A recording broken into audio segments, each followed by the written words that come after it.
You have arrived somewhere, words do not follow you.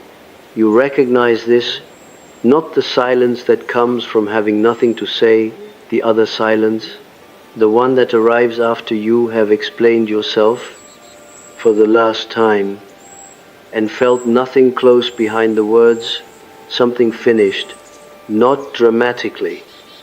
The way a season ends, not with announcement, but with the morning you wake and notice the light has changed and realize it changed some time ago, and you simply hadn't marked it. That is where we begin, not with what was lost, with what completed. There is a stage Jung described not often, not loudly, because it cannot be described to someone who has not already arrived near its edge, in which the psyche no longer generates the signal that once drove every explanation, every correction of misperception, every attempt to be seen accurately by those who mattered. The signal that said if they understood you correctly, something would be resolved.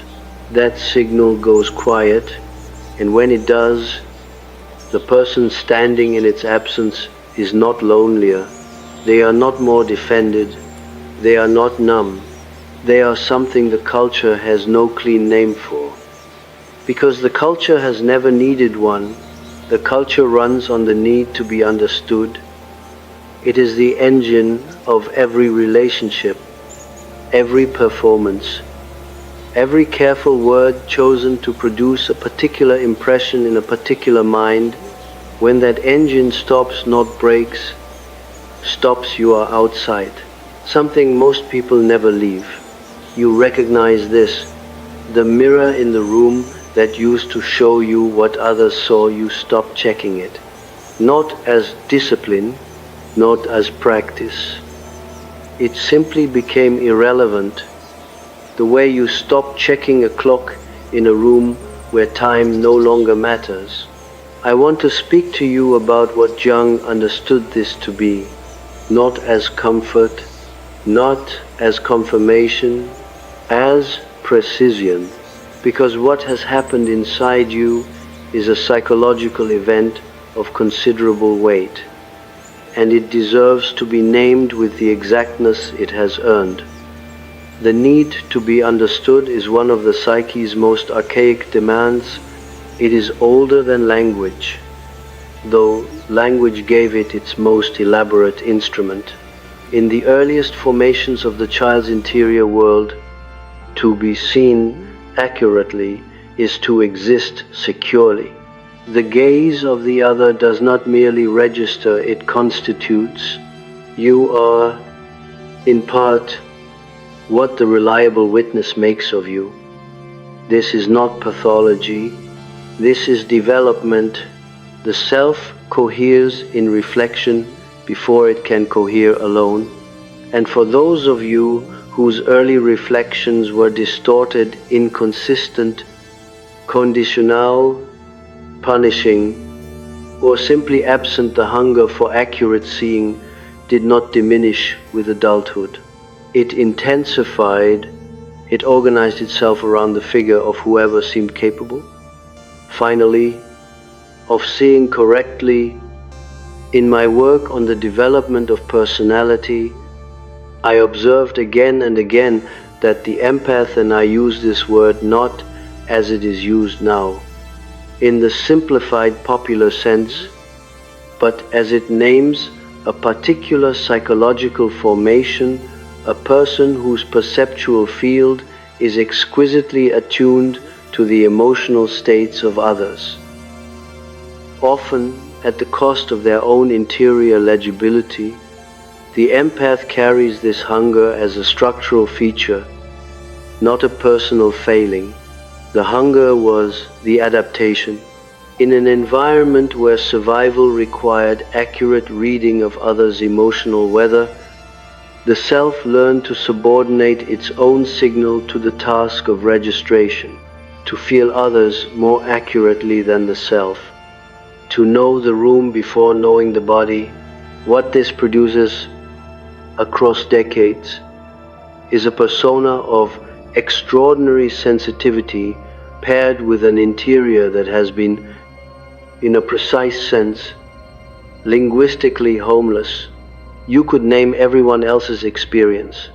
Your own remained somehow prior to language, not repressed prior, as if the act of articulating your own state always felt slightly false, slightly borrowed, slightly shaped for the comprehension of the listener rather than the truth of the experience. And so the need to be understood carried this additional weight. It was not only the wish to be seen, it was the wish for someone else to do for your interior what you had spent a lifetime doing for theirs. To name you accurately, to reflect back not the performance, but the thing beneath the performance, to see through the competence, the patience, the reliability, and name what those were built on top of. That is what was being sought, and that is what has now been released. I want to be careful here, because this is a place where the language of psychology tends to reach for resolution, tends to say, and now you are free, or, and now the self can emerge, as if what happens at this threshold were a gift being unwrapped. It is not.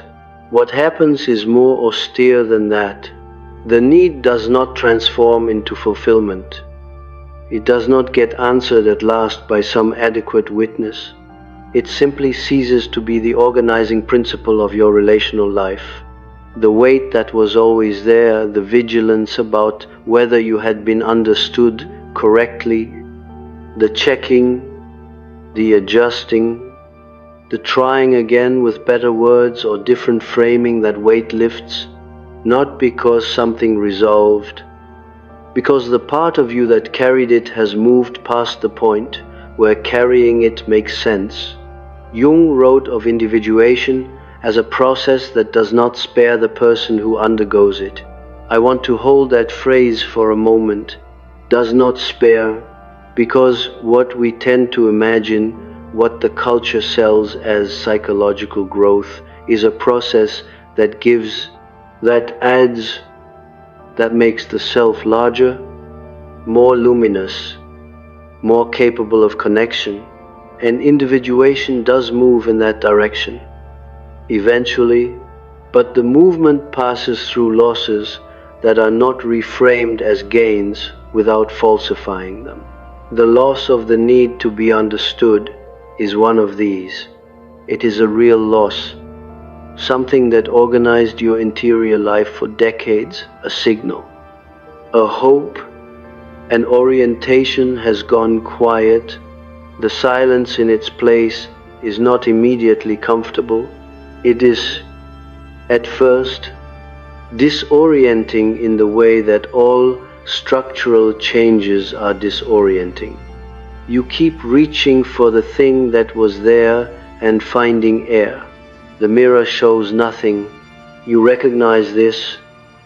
You stood in front of it, the mirror of others' perception, and waited for the image to cohere. And it did not. And you realized, without drama, that you had stopped needing it to. 10:23 a.m. What does it feel like from the inside? When this happens, I will try to describe it precisely, because precision is what this moment requires, not poetry, not reassurance, but the kind of careful naming that allows you to recognize your own experience without having to perform it for anyone, including yourself. There is, first, a quality of stillness that is not peace. People around you may interpret it as peace, as calm, as groundedness, as the enviable serenity of someone who has done the work, and you do not correct them, not because you are protecting yourself from their misunderstanding, and not because you have given up on being known. You do not correct them because the correction no longer seems to belong to you. What they see is their business.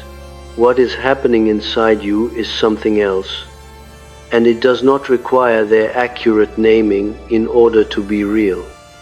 That is new. That is the thing that has shifted.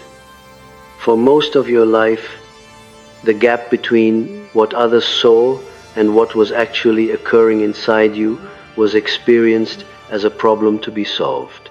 A deficit, a failure of communication, or a failure of their attention, or a failure of your ability to translate the interior into legible exterior signal. You kept trying, you refined the translation, you learned to speak in ways that were more likely to be received, more likely to produce the nod of recognition that meant for a moment that the gap had closed, and when it closed, even briefly, there was relief of a very specific kind, not happiness. Exactly. Relief, the relief of the thing that has been held in suspension, finally allowed to settle. What you are living now is the recognition that the gap does not need to close. Not because you have accepted that it never will, that would still be organized around the wish, but because the gap itself has become structurally irrelevant. What others see and what is occurring inside you are simply two different things, related but not required to converge. And this is the threshold Jung described as the moment the persona loses its last grip on the self. I have called this, in my work on the structure of the psyche, the moment when the self ceases to use the persona as its primary instrument of coherence. The persona, that layered, carefully constructed interface between the interior and the social world, is not dissolved. It does not disappear, but it is demoted. It becomes what it was always meant to be, a functional instrument, not a residence. You wear it for specific purposes and set it aside without grief.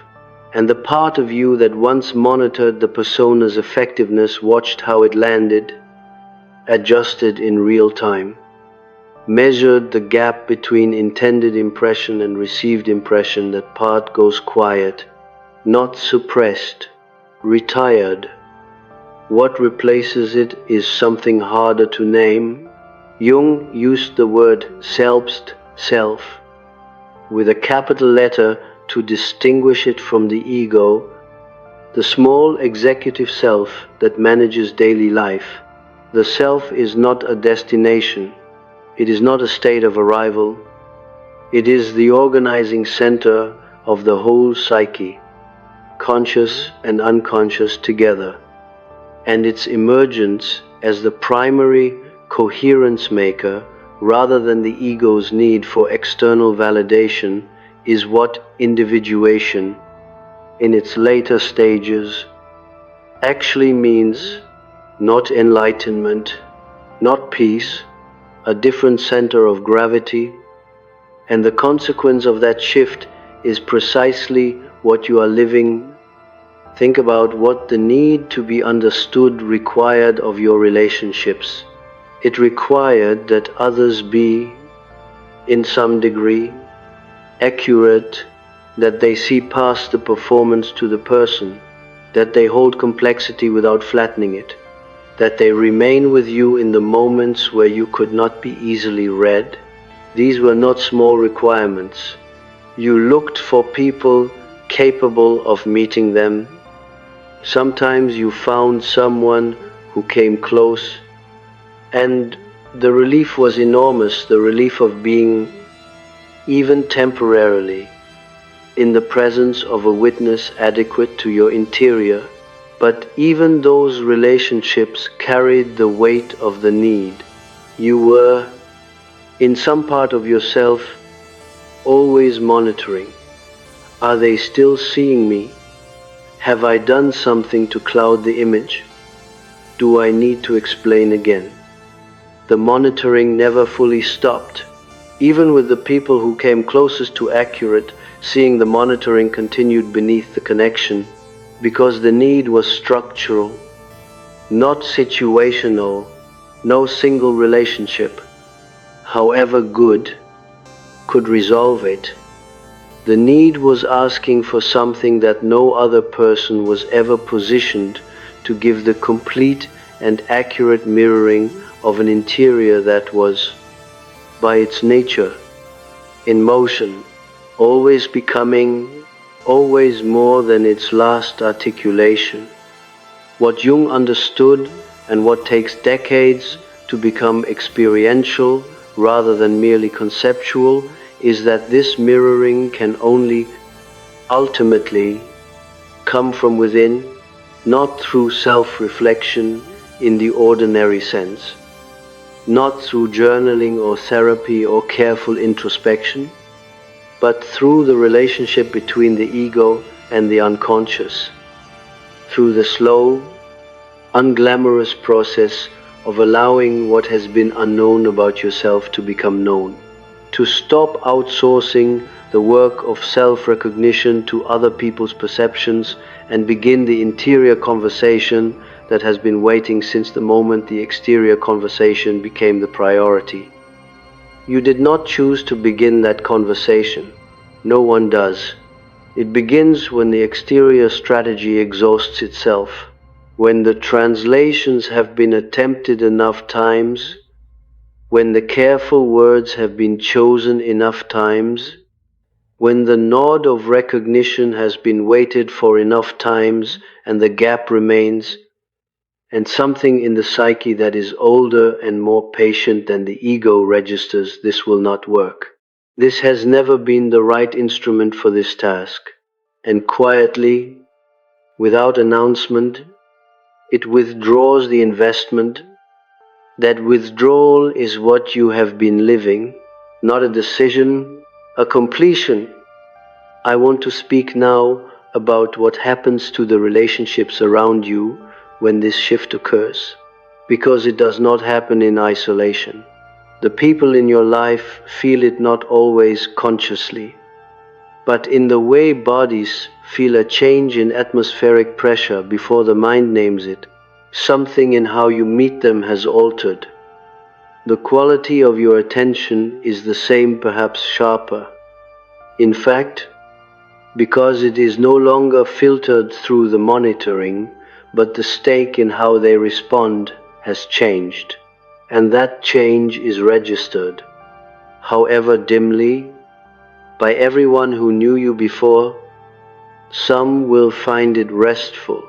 The ones who were always slightly uncomfortable with the weight of your need, who felt, perhaps without knowing it, that being in your presence carried a subtle responsibility to see you correctly, will relax into the new atmosphere.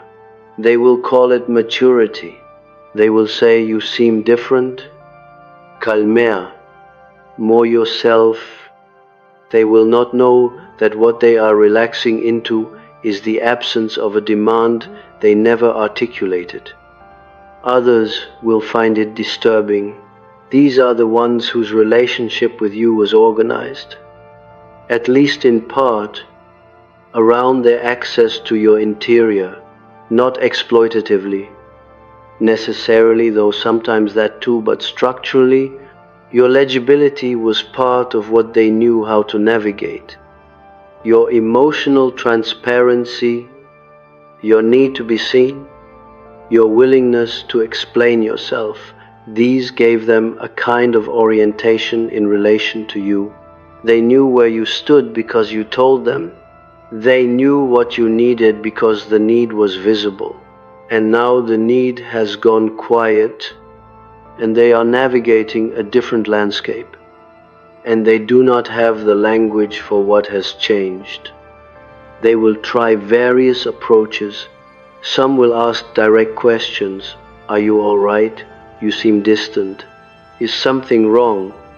And you will answer honestly, nothing is wrong, and they will hear the answer and not quite believe it, because the answer does not match the template they have for what you look like when something is right. What you look like when something is right, in their experience, includes a kind of reaching, a quality of orientation toward them, of wanting to be met, and that quality is now absent.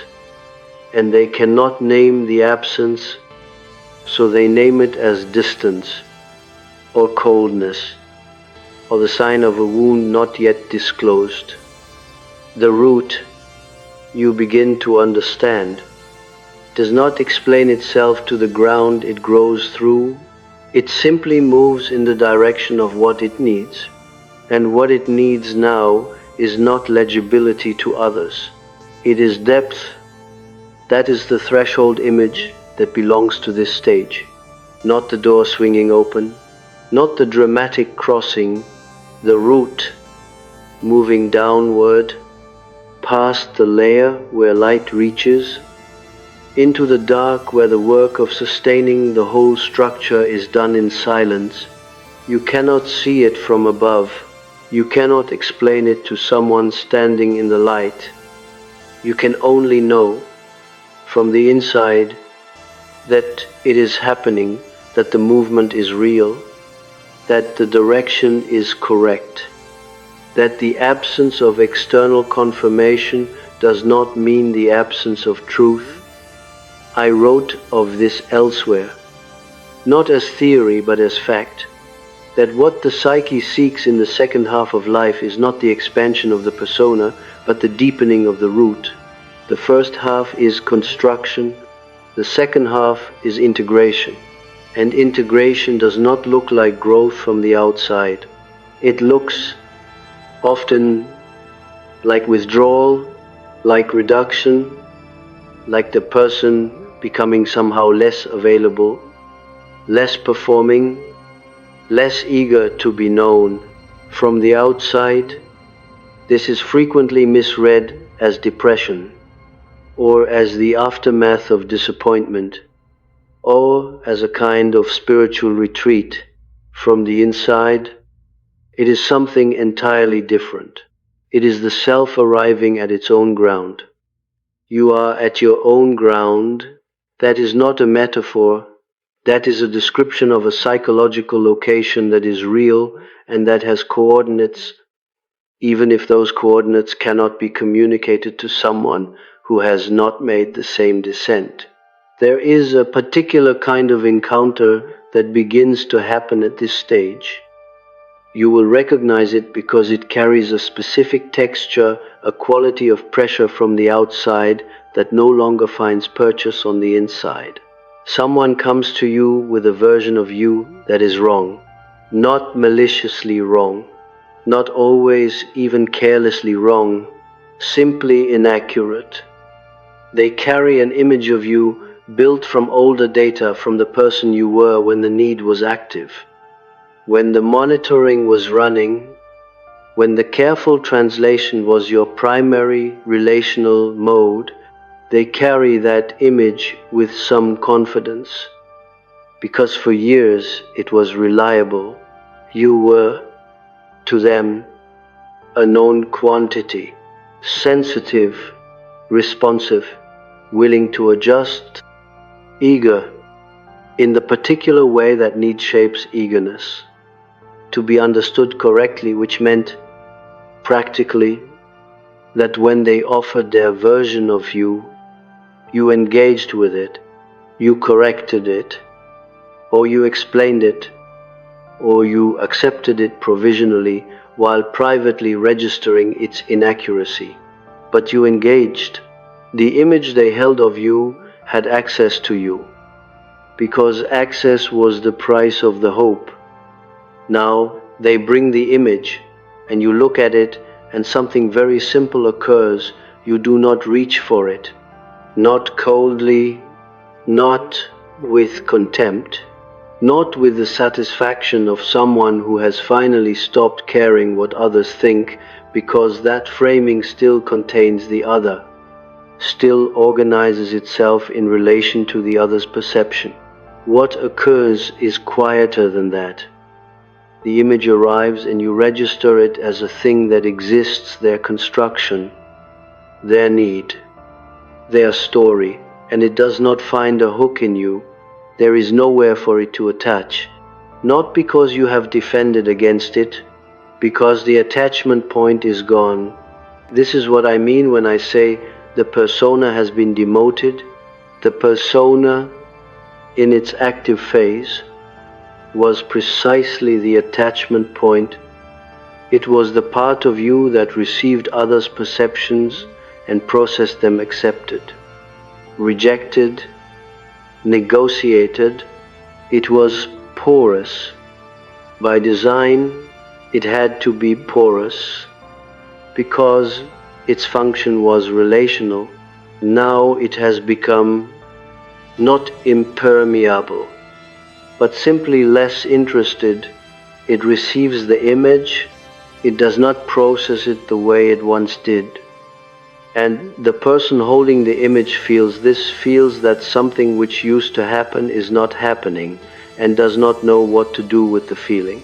What they do, in most cases, is escalate, not always loudly. The escalation can be very quiet.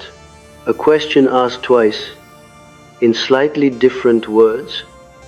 A statement about you offered more firmly the second time, as if firmness will produce the engagement that simple assertion did not. A reference to the past you used to, as if the past version of you can be summoned as a corrective to the present one. A withdrawal of warmth, calibrated precisely enough to be felt, in the hope that the threat of disconnection will restore the access that has closed. You recognize this not as manipulation necessarily, though it can be that, as the behavior of someone whose relational map no longer matches the territory. They are using instruments that used to work. The instruments no longer work because the landscape has changed, and they cannot yet see the landscape. They can only see that their instruments are not finding purchase, and they try harder with the instruments they have. What is required of you in these moments is something the culture does not have a good name for. It is not patience, exactly, because patience implies waiting for something to change. It is not detachment, because detachment implies a managed distance. It is closer to what happens when you understand at a level below strategy that you cannot give someone a map of a territory they have not walked. You can tell them the territory is different. You cannot make them see it. And the attempt to make them see it, the explanation, the careful correction, the invitation to understand what has changed in you is itself a return to the old mode. It is the translation instinct reasserting itself, the need to be understood surfacing in a new form, wearing the clothing of explanation rather than pleading, but driven by the same structure.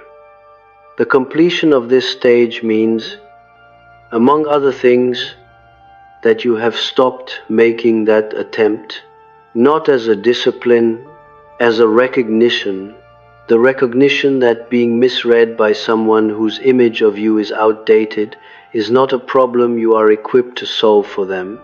Their catching up, if it happens, will happen on its own terms, in its own time, through their own process. Your role in it is simply to remain what you have become, to not perform the older version in order to ease their disorientation. This is where the shadow enters. And the shadow, at this stage, is not what it was in the earlier phases of the work.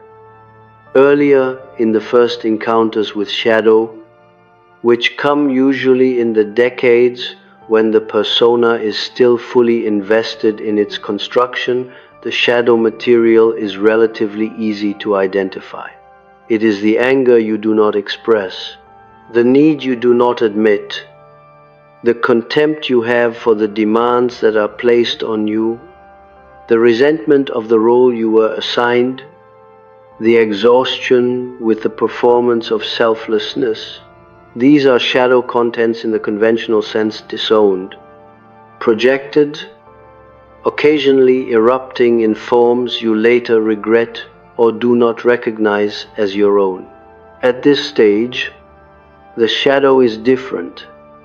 It is not disowned material pressing for expression. It is something more structural. I have seen this in my work again and again, and it is one of the places where the description of individuation tends to become imprecise, because what integrates in the later stages is not a feeling or an impulse, but a stance, a way of being in relation to the world that the persona had been preventing, not through repression exactly, but through its relentless orientation toward legibility. The shadow of the empath in the later individuation stage is not rage. Though rage may have been part of the earlier material, the shadow is authority, specifically the authority to be incomprehensible, to exist in a way that does not arrange itself for others' understanding, to take up space in a relational field without managing how that space is received, to speak from your own knowing without first checking whether the listener can follow, and without adjusting the content to ensure they can. This is not arrogance. I want to be precise here, because arrogance is the projection that will be placed on this stance by those who encounter it and find it disturbing. Arrogance implies a hierarchy, a belief that you are above the need for others' understanding. What I am describing is not that, it is the absence of the need, which is a structural fact, not a claim about relative worth. The authority to be incomprehensible is, in Jungian terms, the integration of the feminine principle in its sovereign form, what I have elsewhere called the Sophia dimension, not wisdom as accumulation of knowledge, wisdom as the capacity to hold what cannot be explained, to act from what cannot be fully articulated, to speak from a depth that precedes the words available for it. The woman who has arrived at this stage carries something that the culture consistently misreads as coldness, or as damage, or as the sign of someone who has stopped trying. What she carries is the completion of a long interior negotiation, one that began, as all such negotiations do, in the gap between what was experienced and what could be said about it. I want to describe a dream that belongs to this stage, not my patient's dream, but a dream I have heard in enough variations that it has taken on the quality of an archetypal image. A woman stands in a room she knows well, her own home, or a house from childhood, or a building she has worked in for years. She is looking for something, though she cannot name what she is looking for. She opens drawers, she checks shelves, she moves through rooms in a sequence that is both purposeful and somehow circular. And then she comes to a room she has not been in before, a room that should not exist in this building. Given its size, its layout, everything she knows about its structure, the room is empty. It is not frightening. It is simply there, and she is standing in it. And the search which she can no longer remember the purpose of has stopped. She does not find what she was looking for. She finds the room. This dream, in my experience, marks the moment when the ego's searching orientation, the orientation organized around finding, resolving, being found, encounters the self's different relationship to completeness. The self is not found, it is arrived at and the arrival is not marked by the discovery of what was sought.